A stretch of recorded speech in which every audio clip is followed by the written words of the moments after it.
Hello बच्चों, ये video का जो पार्ट 5 है वो सेक्शन ई के लिए है। इससे पहले के हम यहाँ पे part A B C D हम यहाँ पे कंप्लीट कर चुके हैं, जो कि वीडियो के पार्ट 2 पार्ट 3 पार्ट 4 और पार्ट 1 के नाम से आपको मिल जाएंगे।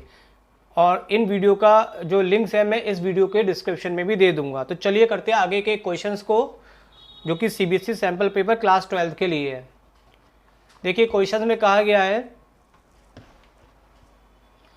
Right to limitation of Ohm's law. Ohm's law की लिमिटेशन लिखना है, प्लॉट देयर आईवी कैरेक्टरिस्टिक्स, और उसके लिए आईवी कैरेक्टरिस्टिक्स को प्लॉट करके दिखाना है। तो देखिए बच्चों, आप जानते हैं यहाँ पर कि जो लिमिटेशन ओम्स लॉ की है वो कब फॉलो होती है। तो मैं आपको बता दूं, जैसे ओम्स लॉ आपने पढ़ा है V इक्वल टू कितना होता है आपके लिए, V इक्वल टू होता है IR। तो यहाँ पे V जो होता है वो डायरेक्टली प्रोपोर्शनल होता है R और I के, और R यहाँ पे क्या होता है, कांस्टेंट। तो ओम्स लॉ तभी वैलिड होता है जब वहां पर रेजिस्टेंस क्या हो, कांस्टेंट हो। तो ओम्स लॉ की एक तो लिमिटेशन यही हो गई कि Ohm's law valid only when constant is resistance. दूसरी भी कंडीशन होती है कि इसकी कांस्टेंट टेम्परेचर होता है। टेम्परेचर अगर कांस्टेंट नहीं होगा, टेम्परेचर देखिए मैं आपको बताऊं, जैसे कि इलेक्ट्रॉन्स क्या करते हैं, कंडक्टर में मूव करते हैं। जब आप टेम्परेचर बढ़ाएंगे तो इनके मूवमेंट की पावर क्या हो जाएगी, बढ़ेगी तो एक दूसरे से ये ज़्यादा क्या करेंगे, कोलाइड करेंगे तो रेजिस्टेंस बढ़ेगा, जबकि रेजिस्टेंस नहीं बढ़ना चाहिए। तो आप समझ गए, यहाँ पे ओम्स लॉ की पहली लिमिटेशन है कि रेजिस्टेंस और टेम्परेचर क्या रहे, कांस्टेंट। और इस केस में अगर हम इनमें आईवी ग्राफ करते हैं, खींचते हैं, तो आईवी ग्राफ हमें कैसा मिलेगा, स्ट्रेट लाइन में मिलेगा, क्योंकि यहाँ पे आर हमारा कांस्टेंट है। तो आई और वी क्या होंगे, एक दूसरे के डायरेक्टली प्रोपोर्शनल होंगे, और प्रोपोर्शनल में ग्राफ जो होता है वो आपको स्ट्रेट लाइन में मिलता है। तो ये आईवी ग्राफ हो गया, कांस्टेंट रेजिस्टेंस भी कह सकते हैं और टेम्परेचर भी। अब एक दूसरी कंडीशन जो होती है वो ये है कि सेमीकंडक्टर जितने भी होते हैं वो स्पेशली जैसे कहा जाए कि गैलियम और आर्सेनिक, वो डज नॉट ओबे करते हैं, किसको फॉलो करते हैं, does not obey the law of Ohm's law. इसका मतलब वो ओम्स लॉ को फॉलो नहीं करते। और उसमें अगर हम आईवी ग्राफ खींचे तो ग्राफ हमें देखिए किस तरीके से मिलेगा। तो ये आईवी ग्राफ दिखा रहा हूँ मैं आपको। स्टार्टिंग में तो जो सेमीकंडक्टर होंगे वो ओम्स के लॉ को फॉलो करेंगे। इट मीन्स कि आई और वी डायरेक्टली प्रोपोर्शनल होगी, तो पहले आपको मिलेगा लीनियर रीजन। लेकिन जैसे जैसे आप वोल्टेज बढ़ाएंगे तो ये ग्राफ आगे जाके हो जाएगा कर्व, और जब कर्व होगा तो आई और वी डायरेक्टली प्रोपोर्शनल नहीं होंगे, तो ये कहलाएगा आपका नॉन लीनियर रीजन। और फर्दर अगर आप वोल्टेज बढ़ाएंगे तो अब करंट बढ़ने की बजाय क्या होगी, डिक्रीज हो जाएगी, और इसे हम बोलेंगे नेगेटिव रेजिस्टेंस रीजन। तो ये आईवी कर्व किसके लिए है, सेमीकंडक्टर के लिए। सेमीकंडक्टर वो है जो कि ओम्स के लॉ को फॉलो नहीं करते हैं, तो उसका ग्राफ आईवी कर्व इस तरीके से आता है। और नॉर्मली जो ओम्स के लॉ को फॉलो करते हैं उसका ग्राफ हमेशा स्ट्रेट लाइन में मिलता है। तो यहाँ पे ये लिमिटेशन हो गई और आईवी कैरेक्टरिस्टिक्स। अब यहाँ पे हम करेंगे इसका सेकेंड पार्ट, बी पार्ट। तो चलिए बी पार्ट को मैं नेक्स्ट पेज पे ले जाता हूँ। तो यहाँ पे बी पार्ट के लिए देखिए आपको क्या क्या दिया है उसको मैं एक डायग्राम से बताता हुआ चलता हूँ। सबसे पहले क्या है, एक हीटिंग एलिमेंट है। ये हीटिंग एलिमेंट है। हीटिंग एलिमेंट का मतलब जैसे हीटर होता है ना, हीटर जब गर्म होता है तो वो हीट देता है, लेकिन जो चीज़ गर्म होती है उसी को हम हीटिंग एलिमेंट कहते हैं। इसको हमने कनेक्ट कर दिया एक 100 वोल्ट की बैटरी से। तो चलिए इसको हम कनेक्ट कर देते हैं हीटिंग एलिमेंट को 100 वोल्ट की बैटरी से। तो ये मैंने एक 100 वोल्ट की बैटरी यहाँ पे लगा दी। अब यहाँ पे इंटरनल रेजिस्टेंस भी बैटरी का दे रखा है, तो इंटरनल रेजिस्टेंस को मैं यहाँ पे दिखा देता हूँ डायग्राम में। तो इस सेल का जो इंटरनल रेजिस्टेंस है वो कितना है आपका, 1 ओम है, ये क्वेश्चन में कहा जा रहा है। और साथ के साथ इस बैटरी से जो करंट निकल रही है वो कितने की है, 1। वो करंट कितने की है, 10 एम्पियर की करंट फ्लो हो रही है। तो यहाँ से देखिए 10 एम्पियर की करंट इस सर्किट में फ्लो होती हुई आ रही है, जो हीटिंग एलिमेंट से पास हो रही है। और इस समय रूम का टेम्परेचर कितना है, रूम का टेम्परेचर है 20 डिग्री सेंटीग्रेड, ठीक है। अब देखिए जैसे जैसे हीटर गर्म होता जाएगा, हीटिंग एलिमेंट गर्म होगा, तो वो आसपास क्या फेंकेगा, हीट फेंकेगा। तो रूम का टेम्परेचर धीरे धीरे क्या होने लगेगा, इंक्रीज होने लगेगा। तो यही बात यहाँ पे बताई जा रही है कि जिससे सेटल हो जाता है, कुछ टाइम के बाद स्टडी वैल्यू हो जाती है, मतलब कि what is the power consume, ये बैटरी कितना कंज्यूम करेगी अगर स्टडी टेम्परेचर हमारा कितना हो जाए, यानी कि बढ़ता बढ़ता ये रूम का टेम्परेचर कितना पहुंच जाए, 320 डिग्री सेंटीग्रेड पहुंच जाए। तो इस केस में ये कितनी पावर कंज्यूम करेगा ये आपसे पूछा जा रहा है, और आपको टेम्परेचर कोफिशिएंट भी दे रखा है जिसको हम लिखते हैं अल्फा से। तो चलिए ये तो हमने एक डायग्राम से समझा, अब हम समझते हैं हमें क्या क्या चीज़ गिवन है। तो देखिए आपको सबसे पहले 100 वोल्ट की बैटरी गिवन वोल्टेज गिवन है तो V हो गया, और इंटरनल रेजिस्टेंस मालूम है R हो गया। करंट कितनी हो गई आपके पास 10 एम्पियर। टेम्परेचर स्टार्टिंग का टेम्परेचर है T1 बराबर कितना 20 डिग्री सेंटीग्रेड। और इसकी क्या पूछी गई है यहाँ पे, पावर पूछी गई है जब रूम का टेम्परेचर कितना हो जाता है, बढ़ते बढ़ते कितना हो जाता है 320 डिग्री सेंटीग्रेड पहुंच जाता है। और साथ के साथ यहाँ पे आपको क्या दे रखा है, कोफिशिएंट दे रखा है। टेम्परेचर कोफिशिएंट को किससे लिखते हैं हम, अल्फा से। तो टेम्परेचर कोफिशिएंट दे रखा है 3.70 इंटू 10⁻⁴ डिग्री सेंटीग्रेड -1। अब देखिए बच्चों, यहाँ पे इस क्वेश्चन को करने के लिए पहले मैं आपको बता दूं कि यहाँ पे और T2 हमें कितना है, यहाँ पे बच्चों ये चीज़ गलत है, इसको कंसिडर मत करना, ये दोबारा से लिख गया है क्योंकि T2 हमारी ऑलरेडी T1 आ चुका है।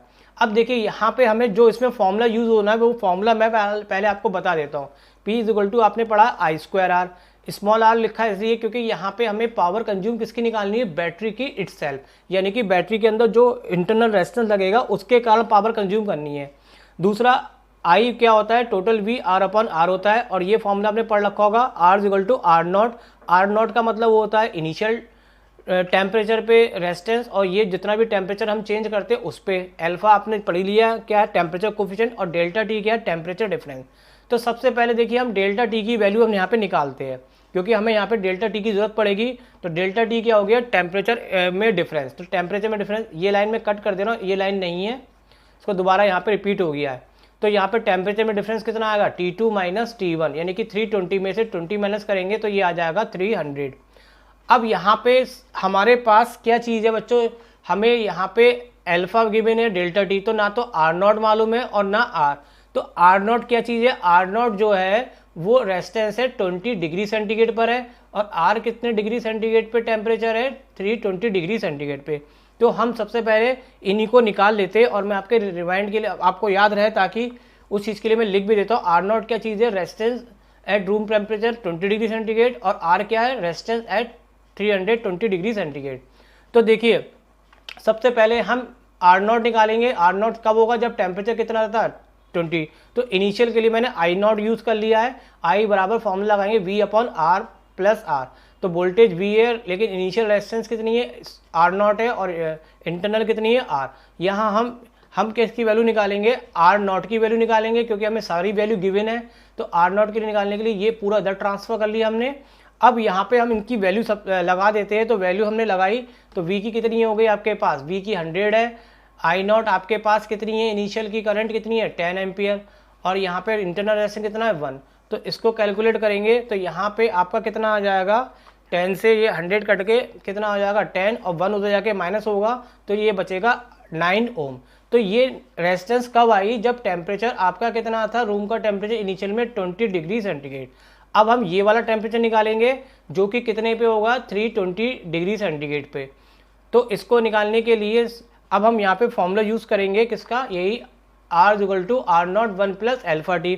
तो यहाँ पे देखिए हम सारी वैल्यू लगा देते हैं। वैल्यू कैसे लगाई, R0 की वैल्यू 9 ओम, अल्फा हमारे पास कितना था 3.70 इंटू 10⁻⁴, और टेम्परेचर में डिफरेंस हमने निकाल लिया था, कितना आया था 300।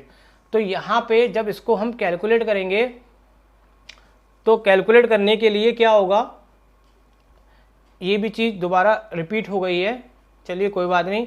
अब इसको जब हम कैलकुलेट करेंगे तो कैलकुलेट करने पे कितना आ जाएगा, ये जब पूरा देखिए 2 जीरो से ये पावर -2 हो जाएगी, और 3 से इसकी मल्टीप्लाई करके जब पावर 2 खोलेंगे तो आंसर आ जाएगा 0.11।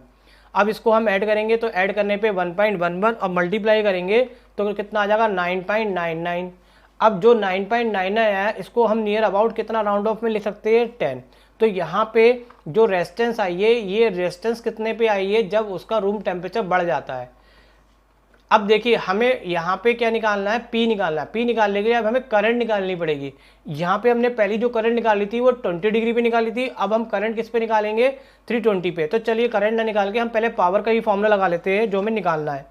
तो P बराबर I²R, R की जगह हम लिखेंगे कितना V/R + R। अब देखिए यहाँ पे ध्यान रखना, R हमें ये वाला लगाना है जो कितने डिग्री पर है, 320 डिग्री सेंटीग्रेड पर रेजिस्टेंस है, और बाकी वैल्यू हमारे पास वही पुरानी है। तो हम यहाँ पे वैल्यू लगा देते हैं। V की वैल्यू कितनी थी 100, और कैपिटल आर की वैल्यू कितनी हो गई बच्चों, यहाँ पे कितनी निकली हमारी 10, और इनिशियल रेजिस्टेंस कितनी थी, इंटरनल रेजिस्टेंस कितनी थी, 1 थी। तो यहाँ पे जब इसको सॉल्व कर लेंगे तो सॉल्व होके ये आपका आंसर आ जाएगा कितना, 82.64 वाट, और ये यहाँ पे हो जाता है क्वेश्चन कंप्लीट। अगले क्वेश्चन पे आते हैं। अगले में क्वेश्चंस में यहाँ पे और वाला पार्ट है और यहाँ पे 2 पार्ट है यहाँ पे। तो पहले हम यहाँ पे फर्स्ट पार्ट करते हैं। यूजिंग किरचॉफ लॉ से हम ऑब्टेन करेंगे किसकी, equation of balance state in Wheatstone bridge. तो चलिए पहले मैं नए पेज पे फर्स्ट क्वेश्चन ले लेता हूँ। देखिए व्हीटस्टोन ब्रिज के लिए इक्वेशन निकालनी है आपको। तो सबसे पहले तो व्हीटस्टोन ब्रिज आप जानते हो क्या होता है। व्हीटस्टोन ब्रिज में क्या होता है, 4 रेजिस्टेंस होते हैं, पी क्यू आर एस को इस प्रकार से कनेक्ट करते हैं कि चारों रेजिस्टेंस का रेशियो क्या हो, कांस्टेंट हो, और जब इसमें कोई करंट फ्लो ना हो रही हो। तो इसी को हमें यहाँ पे फाइंड आउट करने को कहा जा रहा है। तो देखिए सबसे पहले हम यहाँ पे करंट को दिखाएंगे। करंट हमारे यहाँ से कितनी निकली, आई। आगे जाके ये करंट 2 पार्ट में डिवाइड हो जाती है, किस किस में, I1 और I2 में। अब देखिए यहाँ पे जो करंट I1 आएगी आगे, वो I1 करंट में आप नोटिस करिएगा इस वाले में कोई करंट नहीं होती। इसमें करंट की वैल्यू कितनी होती है, IG वाली में करंट नहीं जाएगी, क्योंकि यहाँ पे ये व्हीटस्टोन ब्रिज की बैलेंस कंडीशन तभी बनती है जब गैल्वेमीटर में कोई भी डिफ्लेक्शन शो नहीं होता। ये I1 की करंट है वो पूरी आगे ट्रांसफर हो जाएगी, क्योंकि इधर कोई करंट नहीं जा रही है। सिमिलर वे में इधर से I2 आई है, तो ये I2 भी जो इधर से यहाँ पे I2 आ रही है, तो ये I2 भी पूरी इधर कोई भी करंट नहीं जाएगी, पूरी I2 इधर ट्रांसफर हो जाएगी, और I1 I2 मिलके फिर से क्या बन जाएगी, ये I बन जाएगी, और इधर सर्किट को क्या कर देगी, ये कंप्लीट। तो ये तो हमने करंट की डायरेक्शन देखी। अब देखिए यहाँ पे हम किरचॉफ्स का लॉ लगाएंगे, सेकेंड लॉ, जिसको हम लूप रूल भी बोलते हैं। तो लूप रूल हमने लिया ABD, इसमें लगा रहे हैं। जब हम लूप रूल लगाते हैं तो हमें अपने पास से एक डायरेक्शन कंसिडर करनी पड़ती है, या तो हम इसमें क्लॉकवाइज घूमें, और या फिर इसमें हम कैसे घूमें, एंटी क्लॉकवाइज, तभी ये लूप रूल अप्लाई होता है। तो सबसे पहले हम यहाँ पे इसमें एक डायरेक्शन बना लेते हैं कि हमें किस में लूप में किस तरह से रोटेट करना, हमें ऐसे रोटेट कर रहे हैं, यानी कि क्लॉकवाइज। अब आप देखिए रूल क्या कहता है, रूल ये कहता है कि जब हम जैसे ये करंट इधर डाल रही है और करंट के डायरेक्शन में रेजिस्टेंस है, तो इसका प्रोडक्ट किस में आएगा, IP1 का प्रोडक्ट किस में आएगा, प्लस में। यहाँ पे कोई भी करंट नहीं आ रही है तो इसमें कोई रूल नहीं लगेगा। फिर यहाँ पे जब इधर आ रहे हैं तो इधर में करंट नीचे आ रही है, और रेजिस्टेंस कहाँ है, रेजिस्टेंस मतलब यहाँ पे लगा हुआ, और करंट मतलब हम चल ऊपर को रहे हैं, और करंट कहाँ आ रही है, नीचे को। तो इस केस में I2R की वैल्यू किस में हो जाएगी, निगेटिव में। और इस पूरे सर्किट में इतने लूप में कोई भी सेल या बैटरी नहीं लगी है, तो उसका EMF कितना हो जाएगा, 0 हो जाएगा। यहाँ पे हम क्या कर रहे हैं, जो I2R है इसको हम इक्वल में ले गए, इक्वल में लेके हमने इसको डाल दिया इक्वेशन फर्स्ट। अब बिल्कुल सिमिलर वे में यही लूप रूल हम किस में लगाएंगे, BCD में। तो उसके लिए भी हम यहाँ पे क्या करते हैं, डायरेक्शन कंसिडर कर लेते हैं। तो यहाँ पे मैंने डायरेक्शन दिखा दी, हम इस तरह से घूम रहे हैं इसमें। तो जब हम करंट की डायरेक्शन में चल रहे होते हैं तो रेजिस्टेंस का संग जो प्रोडक्ट मिलता है वो हमें प्लस में मिलता है। तो I1Q हमें प्लस में मिलेगा, और I2 जो है वो ऊपर की तरफ आ रही है, और देखिए हम घूमते हुए कहाँ आ रहे हैं, नीचे की तरफ आ रहे हैं। तो ये अपोजिट में, तो अपोजिट में इसके संग जो रेजिस्टेंस लगी S, उसका प्रोडक्ट कितना मिलेगा, माइनस। और इसमें कोई भी बैटरी या सेल नहीं है तो वो 0 हो जाएगा। इसमें भी हम I2S को बराबर में ले गए, तो ये बराबर में जाके प्लस का हो गया, और इसको डाल देते हैं इक्वेशन सेकेंड। अब हम क्या करेंगे, इक्वेशन फर्स्ट को इक्वेशन सेकेंड से क्या करते हैं, डिवाइड करते हैं। तो डिवाइड करने पे बच्चों क्या मिलेगा आपको, यहाँ पे I1P/IQ का रेशियो इधर, और बराबर में I2R और I2S का रेशियो मिलेगा। तो यहाँ पे क्या होगा आपका, यहाँ पे I1 से I1 कट हो जाएगा, I2 से I2 कट हो जाएगा, और रिमेनिंग टर्म आपको कितनी मिल जाएगी, P/Q R/S। बस यही आपकी व्हीटस्टोन ब्रिज की बैलेंसिंग की कंडीशन है कि अगर बीच में कोई भी करंट फ्लो नहीं होती है तो उस केस में चारों जो रेजिस्टेंस है इनका रेशियो क्या होता है बच्चों, यहाँ पे कांस्टेंट रहता है। तो यहाँ पे ये इक्वेशन आ गई आपकी बैलेंस स्टेट की व्हीटस्टोन ब्रिज में। तो चलिए अब नेक्स्ट पार्ट करते हैं। इसका जो बी पार्ट हमने भी छोड़ दिया था, तो बी पार्ट को हमने यहाँ पे लिख लिया है। इसमें बताया जा रहा है कि अब वायर क्रॉस सेक्शन और रेजिस्टेंस आपको 12 m दे रखी है, bend in the shape of circle. जो सर्कल की शेप है ये, यानी कि सर्कुलर पाथ है, इस पूरे का रेजिस्टेंस आपको गिवन है 12 m। अभी डायग्राम में नहीं दिखाया है। और रेजिस्टेंस 10 ओम का जो कनेक्टेड है वो डायामेट्रिकली है, यानी कि डायमीटर में जितना भी रेजिस्टेंस लग रहा है वो 10 ओम है। बैटरी का EMF 8 वोल्ट कनेक्ट है और बैटरी किसके बीच में कनेक्ट है, A और B के बीच में कनेक्ट है। देखिए यहाँ पे A और B के बीच में कनेक्ट है। तो आपको फाइंड करनी है करंट किस में निकालनी है, AD आर्म में आपको करंट निकालनी है। डायग्राम छोटा है कुछ, मैं इसको इनलार्ज करके पहले आपके सामने बना लेता हूँ ताकि आपको समझाने में आसानी हो। अब देखिए थोड़ा सा स्लो करके हम बात को समझते हैं। आपको रेजिस्टेंस 12 ओम दे रखा है पूरे सर्कल का, यानी कि इस पूरे सर्कल का रेजिस्टेंस कितना है बच्चों, 12 ओम। और सर्कल का जो पूरा सर्कल का जो पार्ट एंगल में कंसिडर करें तो कितना एंगल होता है, 360 डिग्री। यानी कि हम कह सकते हैं पूरे एंगल 360 के लिए रेजिस्टेंस कितना है आपके पास, 12 ओम। तो चलो मैं इसको फेयर में लिखता हुआ चलता हूँ ताकि आपको समझाने में भी समय कम लगे। तो यहाँ पे देखिए पूरे एंगल यानी कि एक पूरे सर्कल का एंगल कितना होता है, 360 डिग्री। और पूरे सर्कल के लिए जो वायर यूज़ करा है, मोड़ा गया है सर्कल के रूप में, उसका रेजिस्टेंस कितना है, 12 ओम।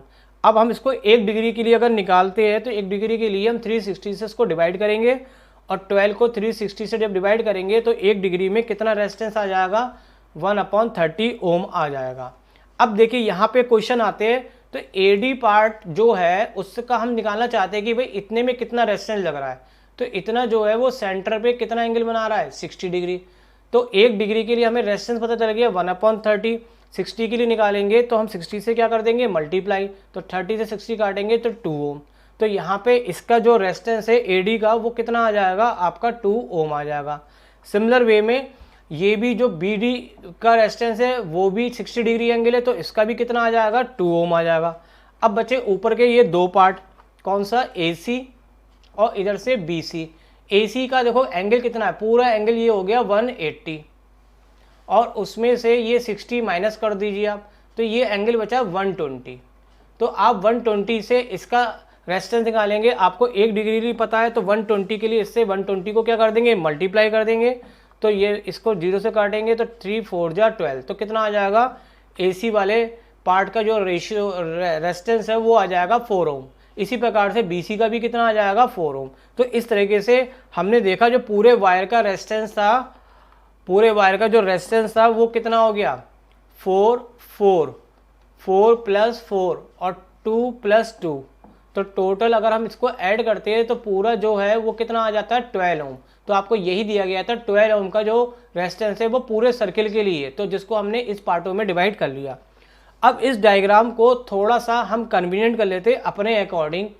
तो देखिए ये जो 4 पार्ट है हमने इसको ऐसे बनाया। देखिए मैं आपको समझा दूं कैसे बनाया हमारा डायग्राम। AD वाला पार्ट देखेंगे तो देखिए ये AD वाला पार्ट है, ये आपका BD तो ये BD वाला पार्ट हो गया, ये हो गया AC तो ये AC वाला पार्ट हो गया, और ये हो गया BC तो ये BC वाला, और बीच का जो डायमीटर था वो आपका यहाँ पे आ गया। अब हम इसकी सबकी क्या कर लेते हैं, वैल्यू लिख देते हैं। तो मैं यहाँ पे सबकी वैल्यू लिख देता हूँ तो आपको समझने में क्या हो गई, आसानी हो गई। तो मैंने इस डायग्राम को इस रूप में कन्वर्ट कर लिया। तो यहाँ पे देखिए AD का रेजिस्टेंस 2 है तो 2 हो गया, BD का कितना है 2 है, और यहाँ पे BC का कितना है 4 है, 4 हो गया, और इसका कितना है 4। तो मैंने इसका नाम भी रख दिया PQRS, और बीच में रेजिस्टेंस कितना लगा हुआ था, 10 ओम। अब आपने देख लिया कि यहाँ पे एक चीज़ नोट करनी है कि यहाँ पे इसका रेशियो निकालते हैं हम P/Q R/S का। तो देखेंगे इसकी वैल्यू लगाए हम, तो P की वैल्यू कितनी है 4, इसकी 4, इसकी 2, इसकी, तो ये कितना आ जाएगा 1 = 1। यानी कि ये व्हीटस्टोन ब्रिज को फॉलो कर रहा है। इसमें रेशियो रेजिस्टेंस का क्या है, इक्वल आ रहा है। अगर रेशियो इक्वल आ रहा है तो बीच वाले ओम में कोई भी करंट फ्लो नहीं होगी। जब करंट फ्लो नहीं होगी तो ये रेजिस्टेंस भी कैलकुलेशन में काउंट नहीं होगा। अब देखिए बच्चों मेन बात क्या आती है, तो यहाँ पे ये व्हीटस्टोन ब्रिज किस में हो गया, बैलेंस में हो गया, इसलिए 10 ओम में कोई करंट फ्लो नहीं होगी। अब आपसे करंट किस में निकलवा रहा है, AD आर्म में। तो देखिए AD आर्म ये रही, तो मैं आपको दिखाऊं तो ये AD और ये BD इस तरीके से अगर मैं डायग्राम बनाऊं तो ये इतना पार्ट में ये जो है ये सीरीज में है, और सीरीज में जो रेजिस्टेंस होगी टोटल वो कितनी हो जाएगी, तो R और S में जो रेजिस्टेंस है वो सीरीज में, तो टोटल कितनी हो जाएगी 4 ओम।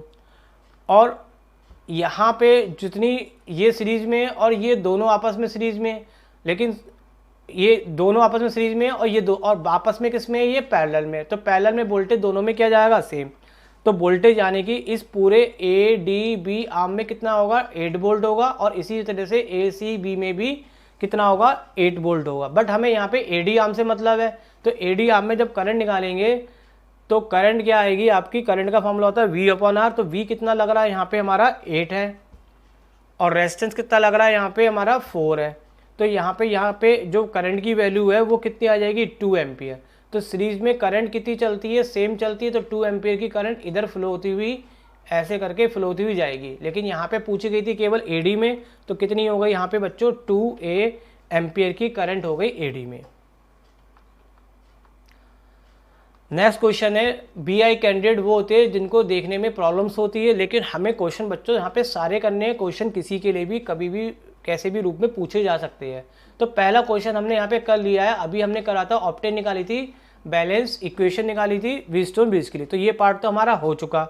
अब इसमें बी पार्ट में क्या पूछा गया, what do you understand by sensitivity of Wheatstone bridge. देखिए सेंसिटिविटी क्या होती है, तो मैं आपको पहले यहाँ पे सेंसिटिविटी बताता हूँ। सेंसिटिविटी का मतलब क्या होता है, सेंसिटिविटी ऑफ व्हीटस्टोन ब्रिज की ये होती है कि जो डिफ्लेक्शन होता है गैल्वेनोमीटर में, वो अटैच जो गैल्वेनोमीटर होता है वो एवरी यूनिट चेंज होता है अननोन रेजिस्टेंस से। जैसे जैसे हम रेजिस्टेंस में चेंज करेंगे उसके रेस्पेक्ट में जो डिफ्लेक्शन शो होता है वो इसकी क्या बताता है, सेंसिटिविटी बताता है। अब यहाँ पे पूछा गया था कि how the sensitivity Wheatstone bridge can be increase. तो एक व्हीटस्टोन ब्रिज तब ज़्यादा सेंसिटिव होता है जब 4 आर्म में जितने भी रेजिस्टेंस लगे थे वो उनका ऑर्डर क्या हो, सेम, यानी कि P/, अभी हमने निकाला P/Q बराबर R/, तो उनके ऑर्डर अगर सेम हो तो इसका मतलब यहाँ पे सेम आउटपुट रेजिस्टेंस होगी। और इस केस में व्हीटस्टोन ब्रिज क्या होगा, यहाँ पे डिफ्लेक्शन क्या दिखाएगा, कोई भी डिफ्लेक्शन नहीं कहलाएगा, और यहाँ पे सबसे ज़्यादा सेंसिटिविटी इसी केस में बनेगी। नेक्स्ट क्वेश्चन है आपका 32, explain briefly with the help of लेवल diagram basic principle of working of an AC generator. तो हमें देखिए AC जनरेटर की वर्किंग बतानी है, तो मैं आपको पहले AC जनरेटर के बारे में बता देता हूँ। AC जनरेटर क्या चीज़ होती है, AC जनरेटर एक ऐसी डिवाइस होती है जो कन्वर्ट करती है मैकेनिकल एनर्जी को इलेक्ट्रिकल एनर्जी में।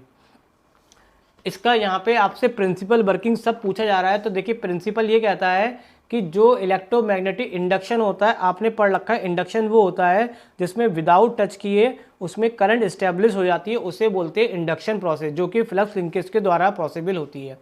जब हम क्लोज कॉइल में रैपिडली चेंज करते हैं, स्ट्रॉन्ग मैग्नेटिक फील्ड में रखी हुई होती है, तो मैग्नेटिक फील्ड लिंकेज क्या होता है, चेंज होने से उसमें करंट क्या होती है, प्रोड्यूस हो जाती है। तो यही प्रिंसिपल यहीं पे लगता है आपका किसमें, AC जनरेटर में भी।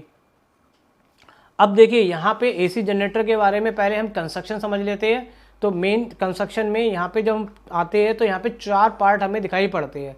तो चलिए मैं आपको पहले डायग्राम बताता हूँ। डायग्राम में ये आपका AC जनरेटर दिखाया, इसका पहला पार्ट है ABCD, इसको बोलते हैं हम आर्मेचर। आर्मेचर क्या होता है, एक रेक्टेंगल कॉइल ABCD होती है जिसमें large number of turns insulated copper wire के होते हैं, जो कि किसके ऊपर लिपटे होते हैं, सॉफ्ट आयरन कोर के ऊपर। और सॉफ्ट आयरन कोर को जितना हम बढ़ाएंगे तो मैग्नेटिक फील्ड लिंकेज भी उतना ही बढ़ता है। सेकेंड पार्ट आता है यहाँ पे बच्चों मैग्नेटिक, जो नॉर्थ और साउथ पोल है मैग्नेट को प्रोड्यूस करने के लिए।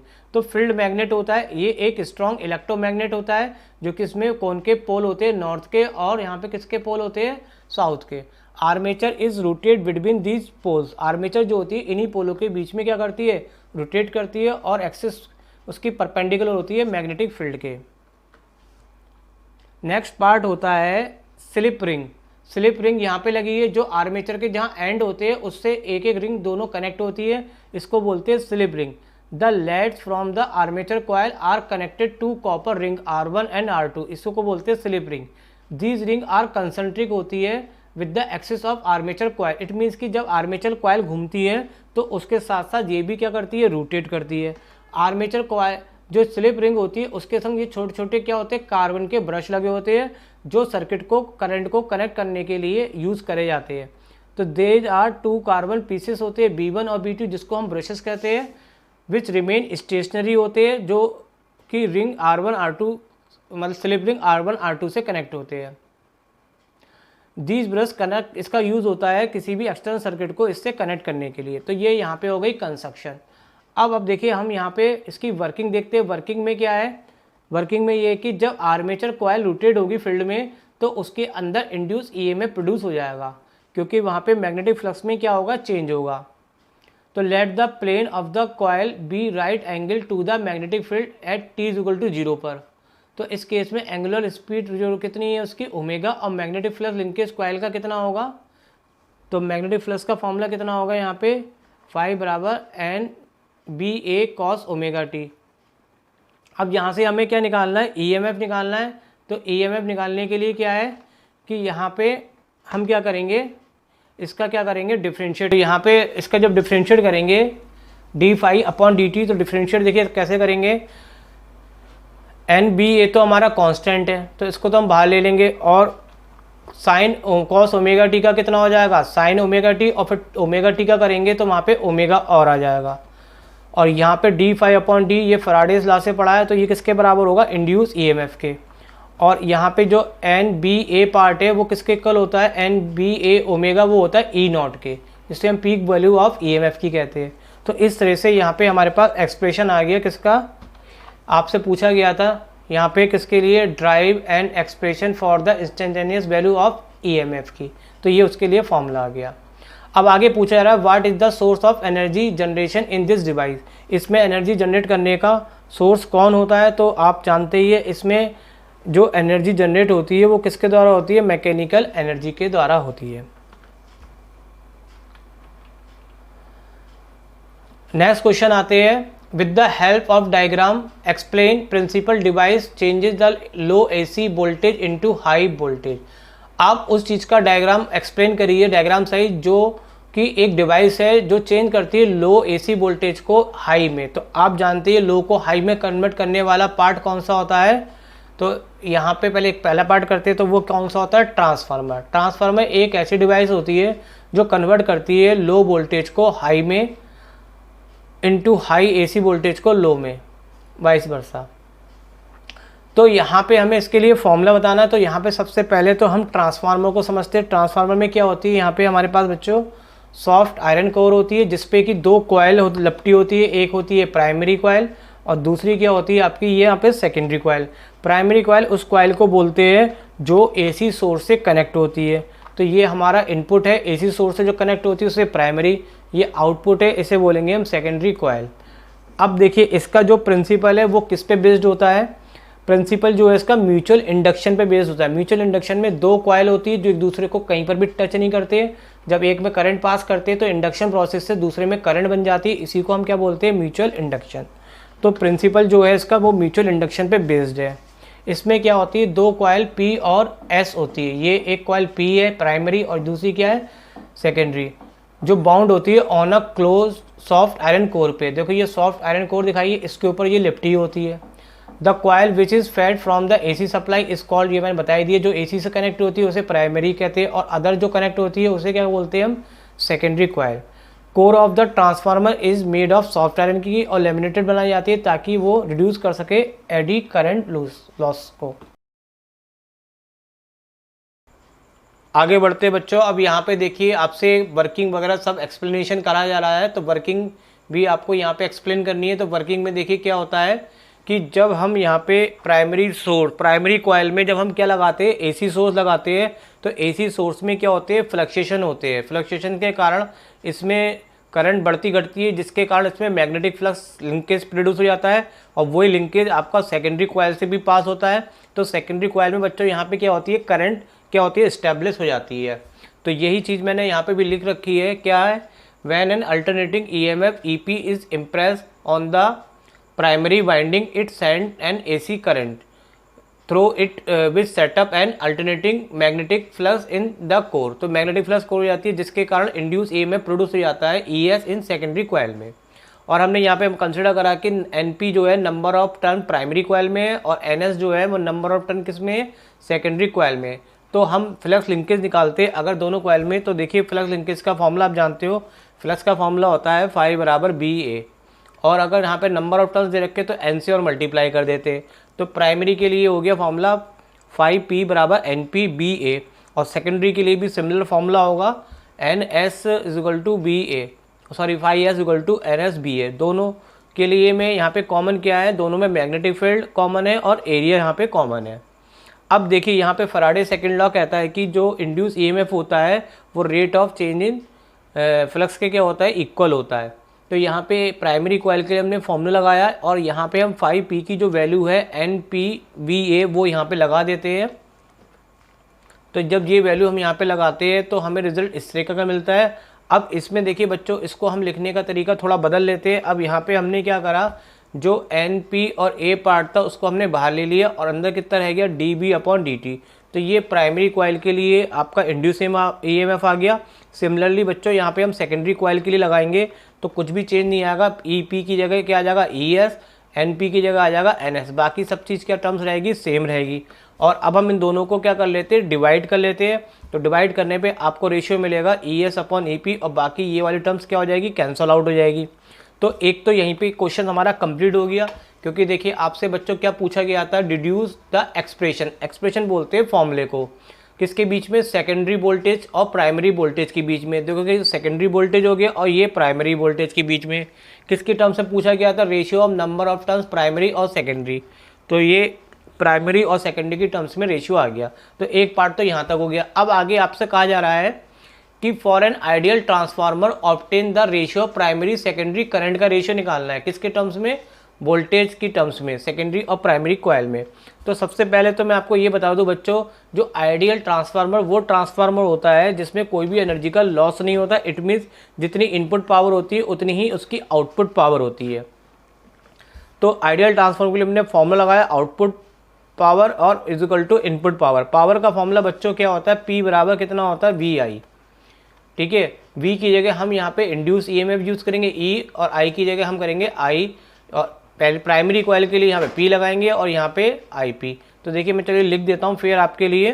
तो यहाँ मैंने क्या करा, आउटपुट पावर के लिए वोल्टेज लिया ES और करंट ली IS, और इनपुट पावर के लिए यहाँ पे प्राइमरी कॉइल इनपुट में होती है तो इसके लिए इनपुट में EP लिया और करंट क्या लिया IP। अब यहाँ से मैं क्या इक्वेट कर लेता हूँ, ES/EP की वैल्यू निकालता हूँ। तो उसके लिए मैंने यहाँ पे ES/EP की जब वैल्यू निकालेंगे तो ये EP वाली टर्म जो होगी वो इधर आ जाएगी और IS कहाँ आ जाएगी, नीचे आ जाएगी। तो देखिए दूसरा पार्ट आपसे ये पूछा गया था, आइडियल ट्रांसफार्मर के लिए आपको रेशियो निकालना था, प्राइमरी और सेकेंडरी कॉइल का रेशियो निकालना था। तो ये करंट का रेशियो हो गया और जो किसके टर्म्स में आया, वोल्टेज की टर्म्स में आ रहा है। तो ये आपका अदर पार्ट हो गया। और इससे भी एक नया रिजल्ट हमारा बच्चों एक और बनेगा कि अगर इस तरह से भी क्वेश्चन आ सकता है कि ये जो वोल्टेज है वो नंबर ऑफ टर्न्स के तो बराबर होता ही होता है, साथ के साथ ये करंट का रेशियो भी इस तरीके से मिलेगा आपको रिजल्ट। तो ये ट्रांसफार्मर के लिए क्या हो गई, कंडीशन हो गई।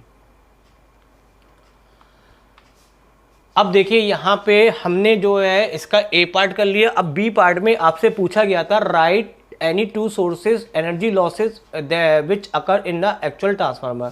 ट्रांसफार्मर में किस तरह से एनर्जी का लॉस होता है। तो एनर्जी का लॉस दो प्रकार से होता है, एक एडी करंट के द्वारा होता है और एक फ्लक्स लिंकेज के द्वारा होता है। तो चलिए मैं आपको लिख के देता हूँ, the two sources of energy losses are the eddy current और दूसरा फ्लक्स लिंकेज लॉसेस होता है।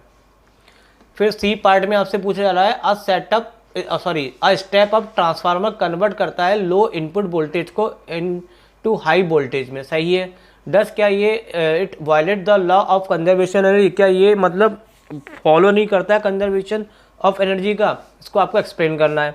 तो देखिए यहाँ पे कोई भी एनर्जी का कंजर्वेशन लॉ का वायलेशन नहीं हो रहा है, क्योंकि यहाँ पे कंजर्वेशन इसलिए वायलेशन हो रहा है कि जब आउटपुट वोल्टेज इंक्रीज होता है तो उसी रेशियो में आउटपुट करंट भी क्या होती है, डिक्रीज हो जाती है, जिसके कारण कुल मिला के पावर क्या रहती है, सेम रहती है। तो इस तरीके से ये क्या करता है, वायलेट नहीं करता है कंजर्वेशन लॉ ऑफ एनर्जी को। तो यहाँ पे ये क्वेश्चन कंप्लीट होता है। आगे के पार्ट बढ़ते हैं। तो आगे हमारा जो क्वेश्चन है वो 33 है। 33 का हम यहाँ पे पहले फर्स्ट पार्ट करेंगे और उसमें भी बच्चों यहाँ पे हम पहला पार्ट ए पार्ट कर रहे हैं। A guide reflective telescope at the observatory has objective lens focal length. तो देखिए फोकल लेंथ को हम लिखते हैं FO से, तो फोकल लेंथ आपको दे रखी है FO। फिर IP लेंस दे रखी है, IP लेंस को लिखते हैं हम FE से। फिर आपसे पूछा जा रहा है, what is the angular magnification of the telescope in normal adjustment. तो देखिए नॉर्मल एडजस्टमेंट में जो फॉर्मूला होता है वो किसके बराबर होता है, FO/FE। बहुत सिंपल क्वेश्चन है, वैल्यू आपको बस लगा देनी है। तो मैं वैल्यू भी लगा देता हूँ यहाँ पर, और वैल्यू लगाऊंगा तो ये डेसिमल जब कट करेंगे तो ऊपर 2 जीरो बढ़ जाएंगे, तो M की वैल्यू आ जाएगी 1500। तो यहाँ पे ये जो पहला पार्ट है वो आपका हो गया कंप्लीट। अब सेकंड पार्ट को जब हम करते हैं तो इसको थोड़ा सा ये इसको हम डायग्राम से समझेंगे तो ये हमें बहुत आसान लगेगा। तो चलिए मैं इसके लिए एक नया पेज लेता हूँ और अब हम बी पार्ट को जब करेंगे तो आप देखिए क्वेश्चन में क्या कहा जा रहा है। इफ दिस टेलीस्कोप का मतलब ऊपर रिफ्लेक्टिंग टेलीस्कोप की ही बात चल रही है कि अगर इसका यूज़ हम किस में करते हैं, चंद्रमा को देखने में करते हैं, जिसका तो उसका डायमीटर जो इमेज, जो चंद्रमा की जो इमेज बनेगी उसका डायमीटर कितना होगा वो आपसे पूछा जा रहा है। किसके द्वारा? By objective lens. Refracting telescope में दो लेंस लगे होते हैं, एक आईपीस लेंस होता है और एक ऑब्जेक्टिव। तो आपको जो इमेज बनाने की बात की जा रही है मून की, वो किससे कही जा रही है? ऑब्जेक्टिव से। तो डायमीटर आपको मून का दे रखा है और साथ में रेडियस ऑफ लूनर ऑर्बिट की दे रखी है। तो चलिए मैं इस क्वेश्चन को आपको एक अच्छा सा डायग्राम बनाता हूँ ताकि बिल्कुल आपको माइंड में कॉन्सेप्ट कुछ भी ऐसा ना बचे कि जो आपको समझ में ना आए। तो ये मैंने बच्चों एक मून बनाया, ये हमारा क्या हो गया? मून हो गया। अब इस मून को हम किससे देखेंगे? टेलीस्कोप से, और वो भी कौन से लेंस से? ऑब्जेक्टिव लेंस से। तो हम यहाँ पे एक ही लेंस बनाएंगे टेलीस्कोप का, वो कौन सा बनाया मैंने? Objective lens. अब देखिए इसकी इमेज मैंने देखिए किस तरीके से ड्रॉ करा। पहले मैंने डायमीटर ड्रॉ कर दिया मून का, ठीक है। अब डायमीटर के एंड से मैंने दो रे ली, तो ये एक रे यहाँ से इसके सेंटर से पास होकर बिल्कुल स्ट्रेट जाएगी, दूसरी रे हमने ये ली, ये भी स्ट्रेट जाएगी। अब यहाँ पे आगे जाके क्या बनेगी? मून की क्या बन जाएगी बच्चों? इमेज बन जाएगी। अब देखिए यहाँ पे आपको क्या चीज़ है, यहाँ पे ये पूरी डायमीटर है और इसका आधा क्या कहलाएगा? रेडियस। ये किसकी रेडियस ली है मैंने? आरएम ली है, जो है वो मून की है। अब यहाँ पे जो दूसरा इमेज बन रही है मून की, ये इमेज है मून की, और ये पूरा पार्ट डायमीटर है और इतना आधा पार्ट क्या है? इसकी रेडियस है। तो ये रेडियस किसकी है? मून की इमेज की है। फिर यहाँ पे जो ये लाइन है बच्चों, यहाँ से ये इसको दिखा रहे हैं, ये इसको क्या बोलेंगे हम? Radius of lunar orbit. तो जिसको मैं क्या लिख रहा हूँ? RL से लिख रहा हूँ। और साथ के साथ जो आगे का पार्ट है यहाँ से यहाँ तक, ये क्या कहलाएगी? फोकल लेंथ कहलाएगी ऑब्जेक्टिव लेंस के लिए। अब देखिए बच्चों यहाँ पे थोड़ी सी मैथ को हम अप्लाई करेंगे। अच्छा एक चीज़ और बता दें, यहाँ पे देखिए आपने वो पढ़ रखा होगा, क्या कहते हैं बच्चों, ये क्रॉस से जो एंगल बनता है इसको हम क्या बोलते हैं? Vertically opposite angle. यस, ये आपका एक एंगल यहाँ पर है और इसके अपोजिट भी जो एंगल बनेगा वो भी इक्वल होगा। और क्यों इक्वल होगा? क्योंकि both are vertically opposite angles. अब देखिए यहाँ पे मैंने थोड़ी बहुत मैथ इस्तेमाल करी है, कैसे करी मैं आपको बताता हूँ। ये हमारा एक ट्रायंगल है बच्चों और एक ट्रायंगल हमारा ये है। ये दोनों ट्रायंगल हमारे क्या है? सिमिलर ट्रायंगल है। अगर ट्रायंगल सिमिलर होंगे तो उस केस में क्या होगा कि यहाँ पे इसका रेशियो और अपॉन इसका रेशियो बराबर बेस का रेशियो और इसका रेशियो क्या होंगे? सेम होंगे। तो देखिए यही चीज़ मैंने यहाँ पे लिख रखी है। रेडियस ऑफ मून RM है, ये M बच्चों यहाँ पे सफिक्स में कुछ इस तरीके से लिखा हुआ है, ये गलत हो चुका है यहाँ पर, और ये भी R, इसको ऐसे करके लिखना है आपको। तो चलिए आगे जाके करेक्ट हो जाएगा ये। तो ये रेडियस ऑफ मून की हो गई और divide by radius of moon की इमेज की हो गई। इधर इसका बेस कितना हो गया? आपका RL हो गया और इसका बेस कितना हो गया? FO। अब यहाँ पे मैं इसको थोड़ा शॉर्ट रूप में भी लिख देता हूँ। तो शॉर्ट रूप में क्या है, ये रेडियस ऑफ मून को RM बोल रहे थे तो वो इस तरीके से लिखना है, और रेडियस ऑफ मून की इमेज है RMI तो उसको इस तरीके से लिखेंगे, और RL क्या है? रेडियस ऑफ लूनर ऑर्बिट, और FO आपकी फोकल लेंथ है ऑब्जेक्टिव की। अब हम यहाँ पे क्या करते हैं, हमें यहाँ पे जो जो वैल्यू दे रखी है वो लगा देते हैं। तो देखिए रेडियस ऑफ मून की कहाँ दे रखी है? आप यहाँ पे देखिए रेडियस तो नहीं है, डायमीटर दे रखा है मून का। तो ये आपका डायमीटर है। डायमीटर को जब 2 से डिवाइड करेंगे तो ये बन जाएगी रेडियस। और यहाँ पे ये 6 जो है बच्चों, ये इसकी पावर में है, 10 की पावर 6 है। सिमिलर वे में यहाँ पे 8 जो है वो पावर है 10 की 8। तो इसको आप करेक्ट कर लीजिएगा। और यहाँ पे आपको क्या कर रहा है, इसकी जो मून की इमेज बन रही है उसकी रेडियस निकालने को तो नहीं कहा गया, बट उसका डायमीटर निकालना है। तो डायमीटर आराम से निकल जाएगा अगर हम उसकी रेडियस फाइंड आउट कर लेते हैं। तो ये मैंने रेडियस उसकी इमेज की मान ली, मैंने RMI की जगह सिर्फ R ही यूज़ कर रहा हूँ। अब फोकल लेंथ ऑब्जेक्टिव की हमें पहले दे रखी थी फर्स्ट पार्ट से ही, क्योंकि वही क्वेश्चन से कनेक्ट रही है। तो फोकल लेंथ आपको दे रखी है ऑब्जेक्टिव की कितनी? 15। अब देखिए यहाँ पे हम सारी वैल्यू कैलकुलेट करते हैं। तो ये वैल्यू जब कैलकुलेट करेंगे, ये थोड़ा सा मिस्टेक हो चुका है, ये बच्चों 10 की पावर 6 है और यहाँ पे ये 10 की पावर 8 है। थोड़ा सा बात को ध्यान में रखिएगा, ये 6 जो है वो पावर में है और 8 भी क्या है? पावर में है। तो जब इसको सॉल्व करेंगे तो इसका आंसर आ जाएगा R बराबर 0.068 और ये आई है बच्चों इसकी रेडियस, बट आपको रेडियस नहीं पूछी गई थी, आपको डायमीटर पूछा गया था। तो डायमीटर के लिए हम क्या करेंगे, यहाँ पे इसको 2 से मल्टीप्लाई करेंगे तो आपका जो फाइनल आंसर है वो आ जाएगा 0.137 मीटर, और यही आपका यहाँ पे आंसर हो जाता है कंप्लीट। तो नेक्स्ट क्वेश्चंस पे आते हैं। इसी का नेक्स्ट पार्ट है 33 का और part. A compound microscope consist object focal length दे रखी है और आईपीस लेंस फोकल लेंथ दे रखी है, और एक दूसरे से कितनी डिस्टेंस पे सेपरेट है, 15 सेंटीमीटर की डिस्टेंस पे सेपरेट है। तो चलो मैं इसको डायग्राम से आपको समझाऊंगा तो आपको आसानी होगी। तो यहाँ पे ये आपको जो डिस्टेंस सेपरेट दे रखी है दोनों लेंसों के बीच की, ये आपको सेपरेट डिस्टेंस है कितनी, 15 सेंटीमीटर, और फोकल लेंथ दे रखी है FO, तो मैं लिख भी देता हूँ, और आईपी लेंस की फोकल लेंथ दे रखी है जिसको हम किससे लिखेंगे, FE से, ये दे रखी है। फिर आपको पूछा है how far from the object should be an object place in order to obtain final image. तो यहाँ पे आपको पूछा जा रहा है कि जो कितनी दूरी पे ऑब्जेक्ट से ऑब्जेक्टिव शुड बी होगा, मतलब ऑब्जेक्ट से कितनी दूरी पे वो फाइनल इमेज बनेगी। तो फाइनल इमेज को हम लिखेंगे UE,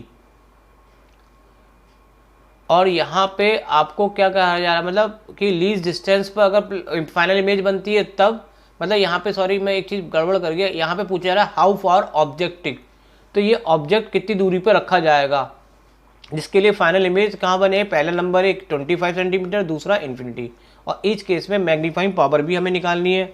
तो देखिए यहाँ पे सबसे पहले हम यहाँ पे बात करें तो यहाँ पे VE कितना है, क्योंकि हम यहाँ पे ये वाला पार्ट कर रहे हैं, लीस्ट डिस्टेंस के लिए आपके पास जो इमेज बनेगी वो -25 सेंटीमीटर। तो देखिए ये लीस्ट डिस्टेंस यहाँ पे मैंने दिखा रखी है।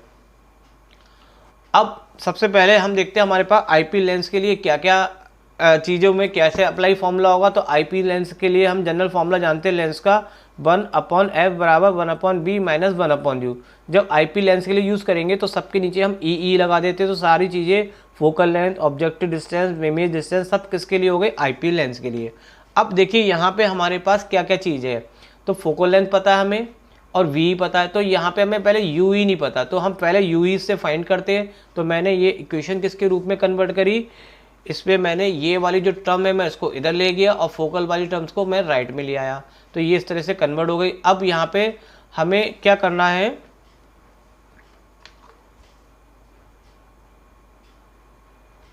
ये इसकी कोई आवश्यकता नहीं है, ये दोबारा रिपीट होके आ गया, इसको आप कट कर दीजिए। इसके बाद का पार्ट यहाँ से शुरू होता है। तो यहाँ पे देखिए वी ई की जो वैल्यू है वो -25 सेंटीमीटर लगाई हमने, और एफ ई की जो वैल्यू है वो कितनी है, 6.625। आप इसको जब कैलकुलेट करेंगे तो कैलकुलेट भी चलिए मैं थोड़ा बहुत करता हूँ आपकी हेल्प के लिए। तो जब डेसिमल हटाएंगे तो ये 2 जीरो ऊपर बढ़ेंगे तो 100 हो जाएगा। अब यहाँ पे हम इसको क्या कर लेते हैं, कट कर लेते हैं, किससे मैंने कैंसिल आउट करा है, तो ये 25 से काटा 4 और 25 से काटेंगे तो ये कितना आ जाएगा, 625 भी कट के 25।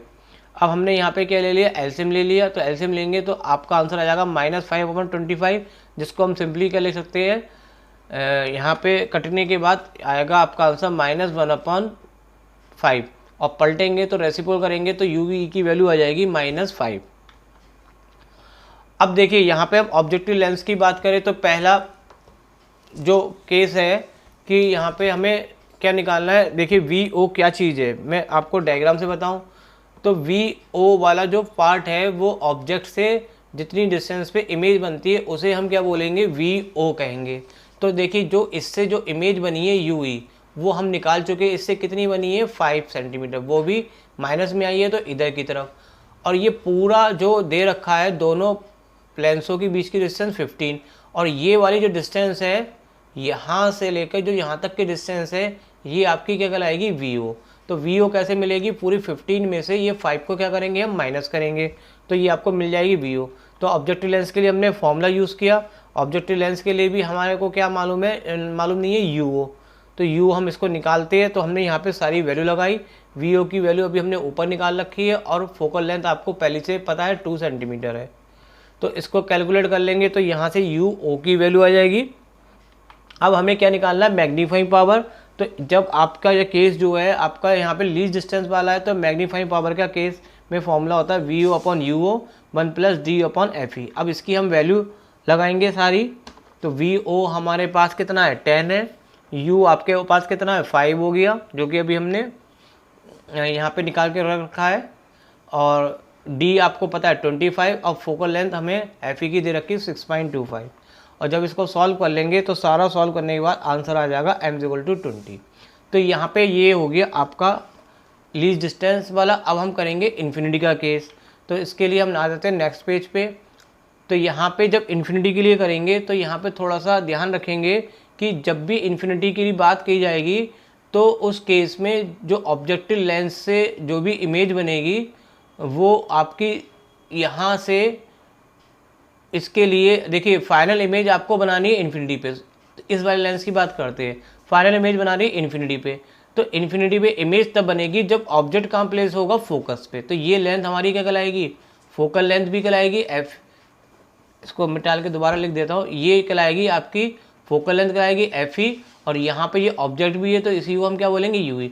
तो सिंपली बात क्या है कि अगर कोई इमेज फाइनल जो इमेज है वो इन्फिनिटी बन रही तो उस केस में यू ई और एफ ई क्या होंगे, आपके इक्वल होंगे। तो यहाँ पे हमारे पास क्या था, एफ ई की वैल्यू तो गिवन थी, तो यही वैल्यू किसके लिए काम करेगी, यू ई के लिए। और यहाँ पे जो इमेज बन रही है वो कहाँ बन रही है, इन्फिनिटी पे, तो वी ई क्या हो गया, इन्फिनिटी। अब ऑब्जेक्टिव लेंस की बात करें तो ऑब्जेक्टिव लेंस के लिए हमारे पास क्या है, फोकल लेंथ पता है 2 सेंटीमीटर है, और यहाँ पे ये पूरी डिस्टेंस कितनी है 15 है, और ये वाला पार्ट हमारे पास पता है कितना है 6.25। तो यहाँ पे ये वाली जब डिस्टेंस निकालेंगे तो 15 में से इसको क्या करेंगे, हम माइनस करेंगे। तो माइनस करने के बाद आ गया 8.75। अब यहाँ पे हमने फॉर्मूला लगाया फोकल लेंथ के लिए, 1/f बराबर 1/VO माइनस 1/UO, और उससे हम किसकी वैल्यू निकाल लेते हैं, UO की वैल्यू निकालेंगे। और वैल्यू निकालने में जब हम इसको सॉल्व कर लेंगे तो ये इसको वैल्यू लगा के मैंने यहाँ पे इसको क्या करा, सॉल्व करा, तो ये आपका आंसर आ जाएगा -2.6 सेंटीमीटर। अब देखिए यहाँ पे इसके लिए मैग्नीफाइंग पावर के लिए हमें निकालना था, तो इसके लिए इन्फिनिटी के लिए फॉर्मूला कितना होता है, VO/UO D/FE, और इसमें भी हम सारी वैल्यू लगा दी मैंने। तो मैं आपको दिखा दूँ किस तरह से लगाई। VO की वैल्यू आपके पास कितनी है, ये आपके पास निकाल रखी 8.75, UO क्या अभी आपने ऊपर निकाली 2.6, D पता 25 और FE भी मालूम है। तो इसको ऑल ओवर कैलकुलेट करेंगे तो ये इसके लिए क्या आ जाएगी, मैग्नीफाइंग पावर आ जाएगी। तो बच्चों यहाँ पे ये कंप्लीट होता है फिजिक्स का सैम्पल पेपर, और मुझे पूरी यकीन है कि आपको ये अच्छे क्वेश्चन समझ में आ गए होंगे। और बच्चों मैं आपके लिए बहुत ही ज़्यादा आसान बनाना चाहता हूँ फिजिक्स को, और बहुत जल्दी मैं आपको प्रोवाइड कराऊंगा चैप्टर वाइज के बहुत इंपॉर्टेंट न्यूमेरिकल्स, और साथ के साथ बहुत इंपॉर्टेंट जो डेरिवेशंस होते हैं वो मैं आपको इतना आसान तरीके से कराने वाला हूँ कि आप उसको बस देखते ही आपको सब याद भी हो जाएगा और आसानी से आपके माइंड में बना रहेगा। आप चाहते हो कि इस चैनल से जुड़ना चाहते हो तो मैं आपसे कुछ भी नहीं कहूँगा, आप बस सिर्फ और सिर्फ इस चैनल को अगर जोड़ना है तो आपको सब्सक्राइब बस करना है चैनल को, साथ में बेल आइकन को भी जरूर प्रेस करके रखना, ताकि अगर मैं वीडियो जब भी अपलोड करूं तो वो आप तक पहुंचते रहे। और अगर लगता है कि ये चैनल आगे बढ़ना चाहिए तो बस अगर आपको लगता है कि इस चैनल पे थोड़ा सा लोगों में मतलब जागरूकता बढ़े इसके लिए, तो आप इसको जितना ज़्यादा से ज़्यादा शेयर करते हैं उतने से ज़्यादा ये चैनल ग्रोथ करेगा। और ग्रोथ मेरी ग्रोथ नहीं है, ये आप लोगों की है, क्योंकि मैं चाहता हूँ कि मैं पढ़ाई को आसान से आसान अपनी तरीके से आपके लिए बना सकूँ। चलिए मिलते हैं नेक्स्ट वीडियो में। Thank you very much.